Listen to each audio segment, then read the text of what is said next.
Have you ever had a table in Excel full of data that you would like to sort? You want to group certain data, or you want to sort them by alphabetically, or you want to sort them numerically, and just not sure how to do it. That's what today's video is all about. Hi, I'm Brian the Bean Counter, and in today's video, I'm going to teach you how to sort data in Excel. Let's get started. So I have here a group of team members in this company. If I want to sort them by their age, maybe I want to sort them from youngest to oldest, I can simply highlight all of this data, come up here in the ribbon, and I need to be on the Home tab, and click Sort and Filter, and then choose Custom Sort.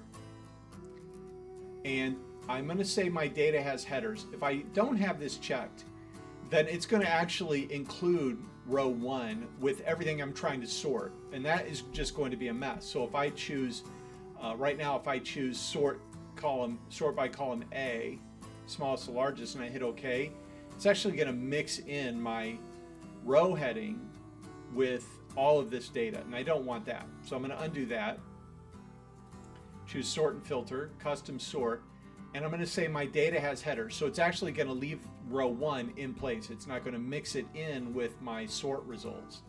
So now if I choose Sort by age and then smallest to largest, it's going to sort all of these people by their age. So all of this data by the age of the employee. And you'll notice that it keeps Charlie's data, that he's, his ID is number 3, he's in finance, this is his salary. It keeps all of that data with him, and it keeps Laura's data with her, and Ian's data with him, and so on. But now they're sorted by their age. I'm going to undo that, and let's say I want to sort them by their salary. I choose Sort and Filter, make sure that all of these employees are selected, Custom Sort, and I'll choose the drop down and say salary. And maybe I can choose smallest to largest or largest to smallest. Let's go largest to smallest, and then click OK. So now they're sorted by their salary, largest to smallest. Let's undo that, and let's choose Custom Sort, and let's sort them by their department. Okay, so now it's going to group them by department, and notice that it has the departments sorted alphabetically. So all the finance people are on top, then HR, then IT, then marketing.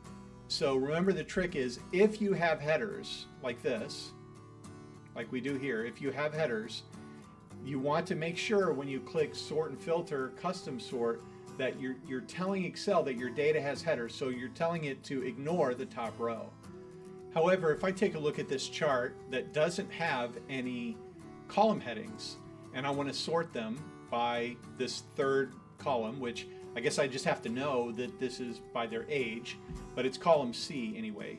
If I highlight this and I choose Sort and Filter, Custom Sort, I do not want to check my data has headers. If I do, then I'm going to tell Excel, oh, that 1 Alice 29 HR, that's the column heading for each one of these. So I'm going to say my data has headers. No, I don't want to check that. And if I wanted to sort them by their age, I would choose column C and hit OK. And I've just sorted them by their age, youngest to oldest. And if I want to sort them in some other way, I just have to know, this is the date that they started. So I could choose Custom Sort, and I would choose column F, oldest to newest or newest to oldest. That's how you select and sort data in Excel. Just pay attention to whether or not your data has headers, so you know what selection to make in the Sort and Filter option. I hope this has been helpful for you. And also, if you'd like to know what else I can help you with in Excel, leave a comment below, and please like and subscribe.